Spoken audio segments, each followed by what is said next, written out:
Hi guys, welcome back to An African Eye. I'm Ash Appleton. In this episode, I'm going to talk about some of the resources you can use to find your interior style inspiration, but the one thing you have to avoid when you're doing this, so keep watching.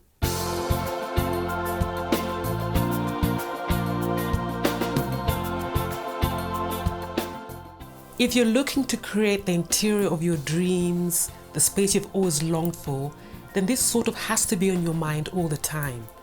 Don't wait until you suddenly moving into a new rental or you've bought your new home to think about what you need. So think big, think ahead. Envisage the kind of space that you'd like to have and work your way towards it in your mind. So how do you do this?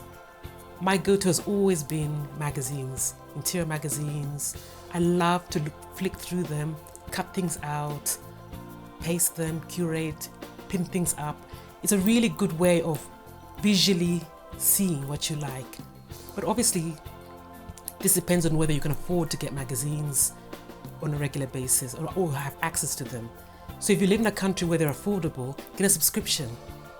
This is a really good way of cutting costs as well. Get a subscription, make a habit of going through them. I mean, I'm so surprised when people have access to magazines and they never look at them. And then all of a sudden they want this wow interior. How's that going to happen? For some of us in this part of the world, magazines are kind of quite expensive and not easy to come by. So that's another issue that we have to contend with. But if you have access, please make a habit of looking through them and seeing what you like. I love interior books, or books in general. I've got quite a collection. But then again, depending on where you live, they can be quite expensive. So if you're lucky enough to live in a country where you can afford them, try and get a few nice ones, And they're also great on the coffee table. And they're just tactile. You flick through them, you get inspiration, you can dip in and out of them. So definitely something to have on your shopping list if you can afford it. If not, borrow from friends who have. Borrow, take pictures on your phone, return them. So don't discount the books, they're great. And then, why not use blogs? Loads of amazing blogs out there that have really good ideas that you can look at. There's a My Domain, Decorate, Apartment Therapy, Mad About the House. There are loads and loads. So just make a habit of visiting these blogs, seeing what's new, seeing what's happening. And that's something we can all use as resources. My website is coming up soon, anafricaneye.com, and there I'll have lots of ideas for you, and I'll be able to talk about things in depth, because obviously on here on YouTube I can't explain things fully, so watch out for that. There'll be loads of interesting stuff on there. So where else can you go? I love Pinterest. Are you on Pinterest? I'd love to know. Drop me a line in the comments. Pinterest should be your go-to. It's great. What I love about Pinterest is it's almost like a search engine. You type in what you're looking for and everything comes up. And then you can pin and you can start creating your own boards about what you love. It's great, it's indispensable. You have to use Pinterest if you want a really nice interior. Instagram is also useful. If you follow the right people, the right kind of content, you get ideas. But this brings me back to my point about what you need to avoid when you're doing this. The trouble with online is a lot of the stuff is trendy. It's what's happening now, what's trending, what's wow, what's current.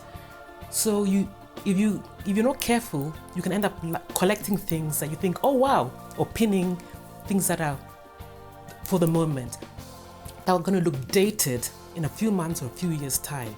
So you have to be very careful what you do on this platform. Like for instance, flamingos were all the rage 4 or 5 years ago in terms of interiors.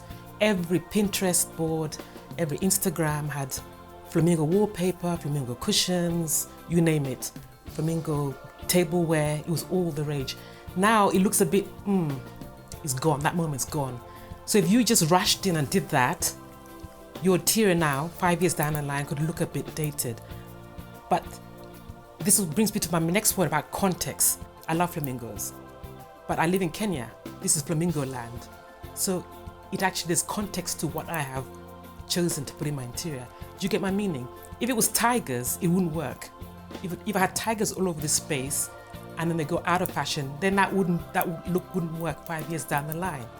So what's my point? My point is, when you see something out there online that you like, think about how you're going to bring it in to your home and whether it has a bit of context. Because if you bring in something that's unrelated to where you live, that's when it's going to look dated. So if all of a sudden hippos are the thing for interiors next year and I decide to bring them in, it's going to be fine because I live in Kenya and that makes sense. But so think about what makes sense for your interior if you want it to last. But the main takeaway should be that have fun with your interior. Don't get too bogged down. And if you see something online that you really like on Pinterest or Instagram, obviously go ahead, bring it into your interior, bring it into your space, but do it in a small way. Don't overdo the look. It's when you overdo the look, things start looking dated. To give an example, rose gold was everywhere a few years ago. If you've overdone that rose gold thing in your home, it doesn't look so great now. So think about if you're going to bring something in, what context does it have? And then if you still like it, don't overdo the look. So there you go. I hope this was helpful. Drop me a line in the comments. Are you using Pinterest? I'd really like to know. If you're not, you should be. Let me know what you think. Share this video, tell your friends, like, subscribe, and ping the notification bell so you don't miss any future episodes. And I'll see you in the next one.